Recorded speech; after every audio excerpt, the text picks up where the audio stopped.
வணக்கம் தமிழர்களே, தமிழ் சாபகம் இந்த வீடியோவுக்கு உங்களை வரவேற்கிறேன்.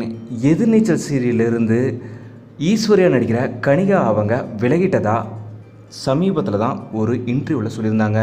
அதுவும் தன்னோட பையனுக்காக எஜுகேஷன் அவனை பார்த்துக்கணுங்கிறதுக்காக நான் இந்த சீரியலை விட்டு விலகிட்டேன் அப்படின்னு சொல்லியிருந்தாங்க. இந்த நிலையில் இவங்களுக்கு பதிலாக வேறு ஒருத்தங்க ரீப்ளேஸ் பண்ண போடுறதா சோசியல் மீடியாவில் அதிகமாக தகவல் வெளியிட்டு வருது. அஃபீஷியலாக எதுவும் வரலனாலும் பல இடங்கள்லையுமே இந்த தகவல் வெளியிட்டு வருது. ஈஸ்வரி கதாபாத்திரம் எதிர்நீச்சல் சீரியலில் ரொம்பவும் முக்கியமான கதாபாத்திரம். இவங்க 1000 எபிசோட ரொம்பவும் சூப்பராக இந்த கதாபாத்திரத்துக்கு உயிர் கொடுத்துருக்காங்க. இவங்களுக்கு ரீப்ளேஸ்டாக யார் வர போகிறாங்கன்னு சோசியல் மீடியாவில் சொல்லப்பட்ட தகவல் என்னென்னா, தேவயானி மேம் வருவாங்க அப்படிங்கிற மாதிரி அதிகமாக வைரலாகிட்டு வருது. ஆனால் இப்போ வரைக்குமே தேவயானி மேமோ இல்லை எதிர்நீச்சல் சீரியல் டீம் தரப்புலேருந்தோ எந்த ஒரு அஃபீஷியல் நியூஸுமே வரல. ஆனால் முன்னாடி இருந்தே தேவயானி மேம் தான் எதிர்நீச்சல் சீரியலில் புது என்ட்ரியாக வரப்போகிறாங்கன்ற மாதிரி தகவல் அதிகமாக வந்துட்டு இருந்தது.